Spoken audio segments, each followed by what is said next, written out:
Hi everyone. This is the another video that forms part of the Computer Programming 143 course at Stellenbosch University, and the purpose of this video is to get you started with the Computer Programming 143 practicals. Specific practical that we're going to look at this week is practical 3. Okay, so the aim of this practical is to get you going with the switch and case statements, do while loops, the use of complex Boolean expressions, as well as the math.h library and some functions that is using. Also, the use of the double declaration instead of the float for all floating point variables. Okay, so that's the aim of this practical, and we're going to assess you with a couple of questions. So, question A, question B, and question C. Okay. Now, today, I would like to get you going with the practical using question B, because I think this is the one that requires a little bit of explanation. The other two questions you guys should be able to do pretty easily. Okay, so the goal of question B is to use a do-while loop to calculate a sequence of values. And the values that we're going to calculate today using this do-while loop is pretty interesting. We are going to implement the Newton-Raphson method, and the purpose of this method is to obtain approximate numerical solutions for polynomial functions or for certain equations. Okay, so if I can just skip a little bit ahead before we get to the picture there. In step 6, we give you this polynomial expression. Fx is equal to 1.2 x to the power 2 minus 2.5 x minus 7. Okay, so the goal of the Newton-Raphson method is to calculate the roots of this polynomial. So if I set this fx equal to 0, we need expressions or values for x that is going to cause fx to be 0. Okay, so this is a quadratic formula. It's pretty easy. You can use this is a quadratic polynomial, so you can use, for example, the quadratic formula to calculate the values of x, for which fx would be 0. But what happens if the order of this polynomial grows? So it gets x to the power 4, 5, 6, 7, and so on. Then simple numerical solutions are no longer an option, and we have to do numerical approximations to find the roots of x. Okay, and then we can use a method like the one we're going to implement now, called the Newton-Raphson method. So now I'm going to skip back to the image over here. Okay, so here we have a simple polynomial, right? As you can see, this is the y-axis, this is the x-axis, and this is a parabola as shown over here. So, in a nutshell, what the Newton-Raphson method does is you guess a value. You say, okay, I think my root for this polynomial is x1, is around here, it's around 5. Okay, then the first step in the Newton-Raphson method is to calculate a tangential line to fx, okay? And then we look where this tangential line crosses the y-axis. This is this value x2 over here. And that is now a new approximation for the roots of the polynomial, okay? And then it continues. It does exactly the same. It uses this value of x2, goes up, looks where's the crossing the line fx, or where's it crossing fx, and it draws another tangential line over there, and that becomes my new value my new approximation for the roots. Okay, so that we call this continual process an iterative method. Okay, so we iterate through this procedure until we converge to a certain point. Okay, until our root, the value that we obtain for our root, no longer changes. Then we know we've converged to a solution. All right, so these steps are also explained in a little bit more detail over here and over here. So how do we find this consecutive values for the approximations, or at least for the roots? We can do this using this formula over here. So we say that the The next approximation for the root is the previous one minus the function divided by its derivative. Okay, so I think everybody should be comfortable with what the derivative is by now, which features a lot in things like engineering maths. Okay, so I'm assuming that you guys are up to scratch with a derivative of a function and also this notation over here. So calculating the derivative of f of x would be easy. It's just 1.2 times 2x minus 2.5, right? So it's essentially this constant falls away. Okay, so now we're going to do this iterative method using a do-while loop. There's also a couple of additional steps that we'd like you to do. So we would like you to have the user enter, firstly, he needs to enter a value, a guess for the first root, and that root should be larger than 4. His guess should be larger than 4. Okay, so that's one of the limitations. The other limitations, or not limitations, but features that we want, is we want to have the user enter a maximum number of iterations. Okay, so this thing can continue for the number of iterations that the user specified, and then we'd like to look at the error. Okay, so the difference between the actual root and the calculated root. And if it is not small enough, so we need to, the user needs to define some form of an error margin. So if that error margin isn't small enough, then, or if the error that calculated is not smaller than the error margin, then we go over to the next iteration. Okay, so that's some extra stuff that you guys will have to do. Yeah, and then during each iteration, your output has to print the current value of xn, which is the approximation for my root. All right, and this is a very important point, this point 11. And looking at the previous practicals, I've noticed that you guys, some of you, do not follow a correct indentation. Okay, so if you look on Sunlearn, there is a style guide.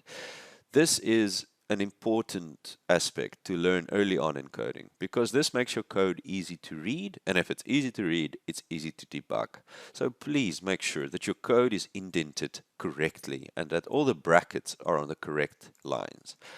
All right, so how are we going to get started with this implementation? This is a very interesting project, or a very interesting assignment. Okay, so let's open our Eclipse environment. Here's our Eclipse environment. I'm going to yeah, let's start from scratch. All right, so I've got my project already over here, Newton-Raphson method. Very important. I've noticed also that a couple of you keep all your projects open.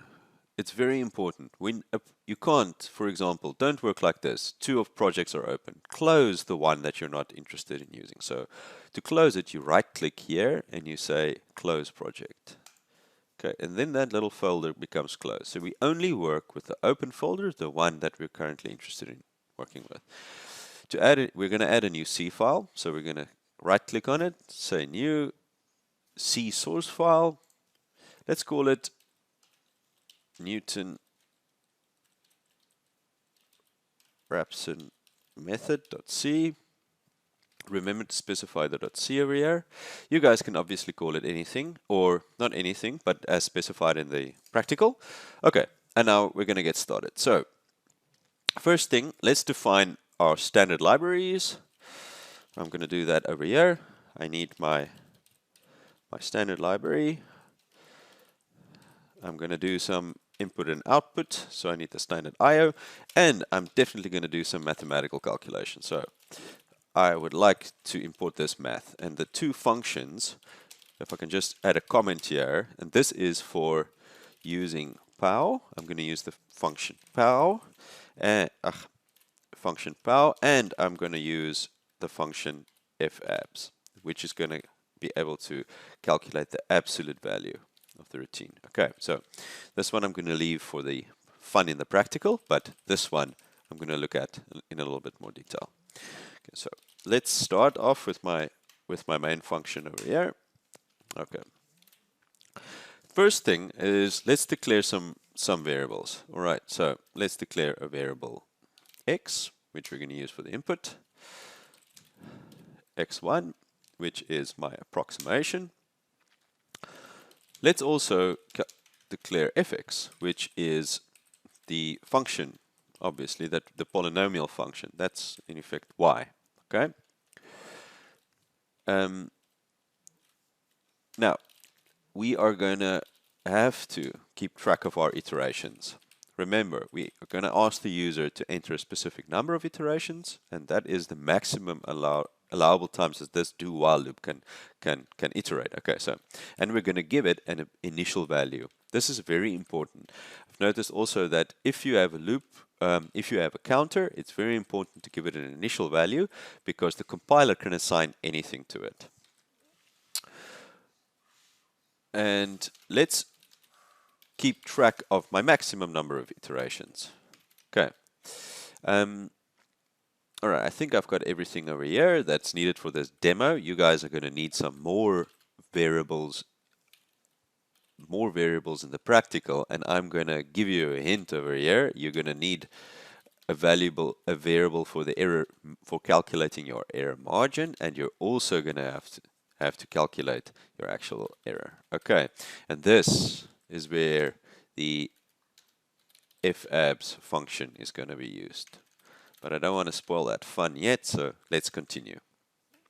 Okay. Also remember, for the Eclipse environment, this setBuf declaration is very important. Okay, now let's get some explanation. What are we going to do? We're going to calculate. Let's print out what we're going to calculate. We're going to say we're going to find the roots of what? Fx equal to 1.2x times x minus 2.5x minus 7. All right, so now, okay, we've got this. Let's, up to this point, also good practice. Don't write all your code at the same time and then try to compile it and then try and figure out why it's not running. Do little things, a little bit incrementally. Okay, so you do a little part, compile it, test it, make sure it works. Okay, so this is now, I think I want to make sure my code works up to this point. So I'm going to build it. I'm going to right click here. I'm going to say build my project. I'm going to look at my output. To look at the output, I've got to switch to my console view. And I see, all right, there's a bit of an issue over here. And the problem is that I've got multiple definitions of main, and that's probably why I've been working on 2 C files. So I've got, one is the implementation that I was testing before making this video. So I'm going to delete that one. In my project, my C project, I now only have 1 C file. We'll look at how to include more probably in the future. But for now, we're going to compile this project, and the rule is that there could only be a single main entry point. Okay, so that was that bug that I had. You guys probably won't have it, but let's build it again and see if it's okay. Now I see everything's looking good. I'm going to say run. All right, so find the roots of fx equals 1.2x minus 2.5x minus 7. This looks pretty good. And what I also like, I'm forgetting something over here. Look at that. This function main should always return 0. So, and what I like to do is I just always like to say track my progress of my program by returning finished just before I end it, so that I know when my when my program terminates before this point. So let's build it again, see whether it's going to.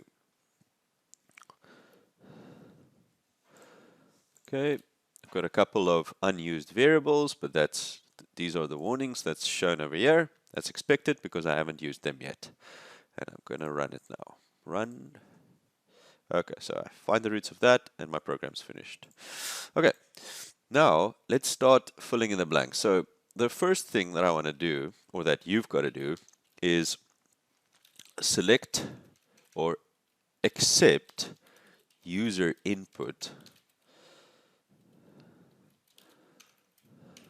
Accept user input, which should be larger than 4. Okay, so you need to you can only accept user input that's larger than 4. For the purpose of this getting started video, I am just going to initialize my guess, my first guess, to 5. Okay. And I'm going to say that this is the initial guess for the solution. And in this, for this video, the solution is the roots of this polynomial over here. All right, so x equals 5 is my initial guess. I can change it over here, but you guys are going to accept it from the user. The other thing that I'm going to take a little bit of a shortcut in this getting started video is to define my maximum number of iterations. You guys also have to read this from the user. By now that should be easy to you guys, obviously using a scanf. Okay, be careful. Be careful with this one, however, when you read it from the user. This x is defined as a double, not as a float. So take care when you use the scanf routine for that.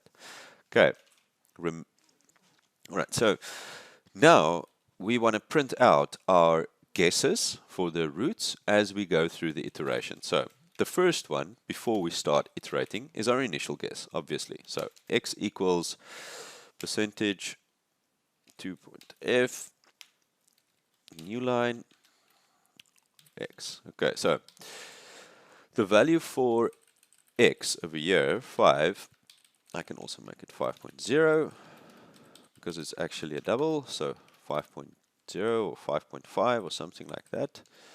I'm going to print out using 2 decimals. Okay.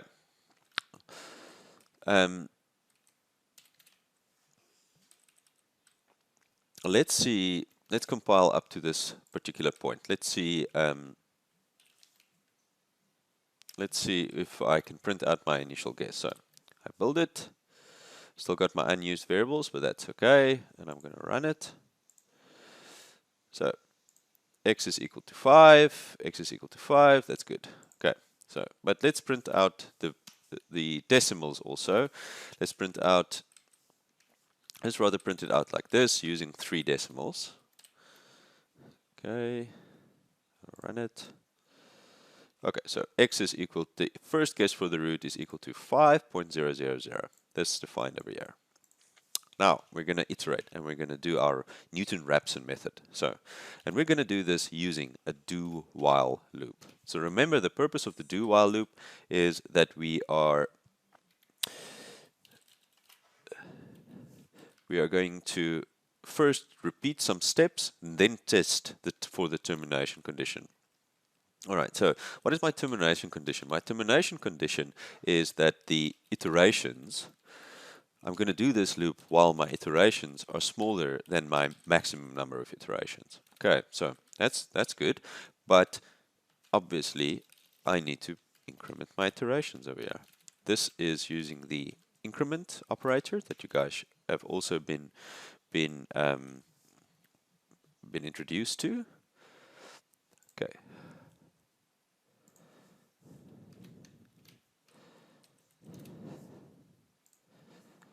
All right. Let's okay,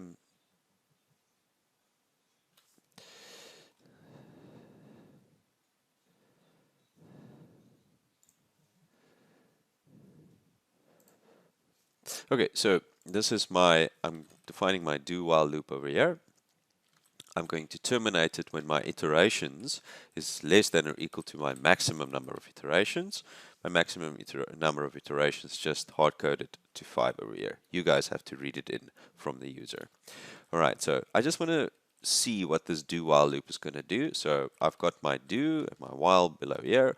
Why is this while showing a syntax error? So if I hover over it, I see a syntax error. Why is that? The reason is because I forgot to terminate it using a semicolon. All right. Okay, so now I'm going to, let's build it. Okay, I have my unused variables, fx and x1. That's fine, I'm not using them yet. But I just want to see what this while loop is. This while loop at the moment is not going to show me anything. All right, my program, if I run it, let's run it, it's just going to print out this first line, print out my initial guess, and then finished. I want to see how this do while loop is going to iterate. Okay, so what are we going to do? How are we going to do that? Well, we in any case have to put a printf statement to indicate what my approximate values for my roots are. So I might as well start doing it now. So let's print out my do while iterations. All right, so what we're going to do is we're going to say printf, let's say iteration equals %d and y %d, because iterations over here is an integer. Okay, and let's print it each one on a new line, and let's say iterations.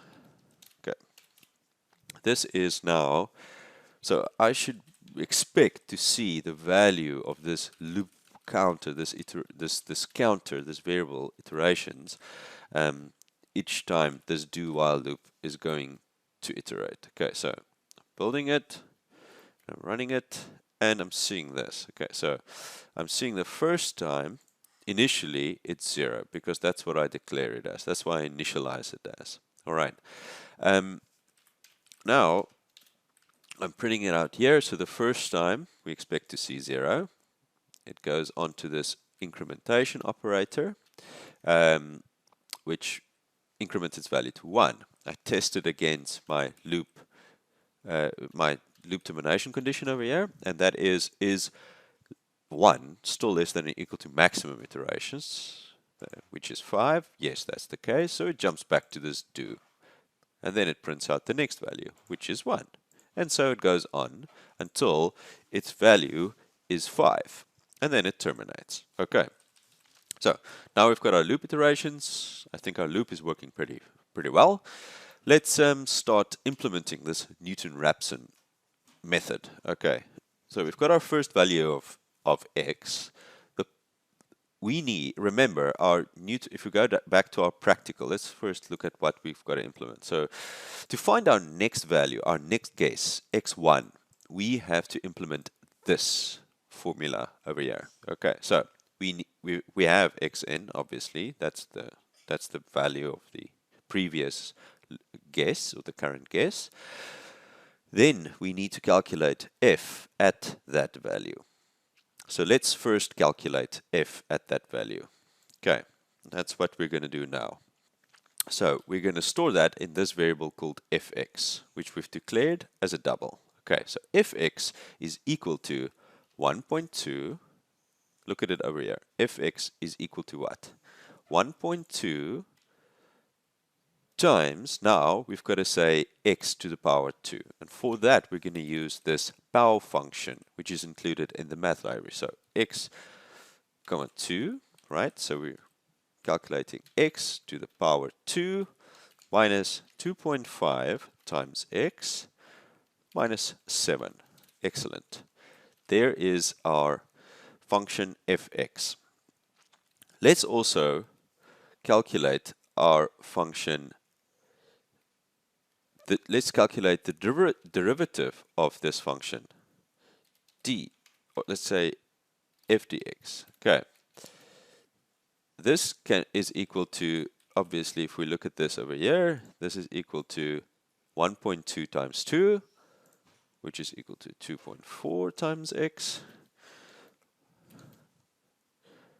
minus 2.5.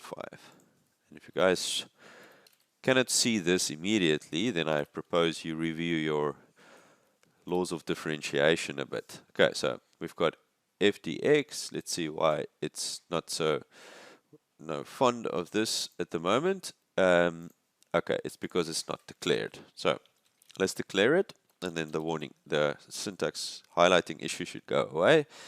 F dx. Okay. All right, we've got it now. That's looking good. Okay, so our next, okay, so we've got the value of fx, we've got the value of the derivative of fx. Now, our next guess for the root is, let's store that in x1 is equal to x, right, minus fx divided by f dx, which is exactly what is in this formula that we list here on step number 5. X, the next one, is equal to xn minus fx divided by the derivative of it. Okay, so got it over here. But critical, remember, we are using the value of x, okay, as our current approximation. So we would need to update it during each loop iteration as well. That's very important. So update the value of x for the next iteration. Okay. All right, and I think what would also be nice is we've print out our value of the iteration, but let's print out the value of x also. So x, maybe we can summarize these two a little bit, so we can say, or let's include it like this. Okay, so we say x, where the integer next to the value x would indicate the iteration of it. Let's print out the value. Okay, so we've got our iteration. We need to print it again because I'm using it here for the value of, next to the value of x, and we also print out our value for the roots. So it's not called correct. Okay, let's build this. Okay, it seems to be an error. Why? So if I hover over it, ftx is undeclared. Let's see why. ftx needs a semicolon over here. Okay, let's build it again. Okay, all my unused variable warnings is also falling away. So seems because I've been using all of them. I'm going to run it. Let's run it over here. Okay. So this is what my program is doing at the moment. I print out my polynomial, I print out my initial guess, and now these are my loop iterations, and I'm also printing out my polynomial, my roots during each of the iteration, my approximation for the root. Okay, and firstly, after one iteration, it's 3.895. Then it becomes 3.681, and then it seems to converge at 3.672. So 3.672 seems to be what we will find as the root of this polynomial. Now, it's always good practice to verify things. So here I plot the function fx 1.2 x to the power 2 minus 2.5 x minus 7. I plot it here in this browser-based app called desmos.com. You guys can use something else, MATLAB, Octave, Python, whatever, or by hand. This is what the polynomial function looks like. So this is one of its roots, 3.672, which is exactly what my program is approximating. That's excellent. The other root, minus 2 over here, is minus 1.589. My program is not converging to this because, remember, I'm limiting my user input to be larger than 4. So I'm really only working in this area. So it is expected to converge to this root. Okay, so I think that is enough for you guys to get started. I think that's enough for you guys to get started. So yeah, so look at this example over here. Let's just open it a little bit bigger in the video. So I've got my function. You guys were going to have to do a little bit more extra. That is, select some user input and also terminate this when it has reached your convergence criteria, right, by the error margin that you're going to input. Okay, so those are extensions that I'm going to ask that you guys do in yourself, and please, by yourself. Please remember to ask as many questions as possible. Okay, that's we're here to help you, and we want to make sure that you guys understand what's going on. There are also good luck with the other two questions. I think you're going to do fine. All right, bye.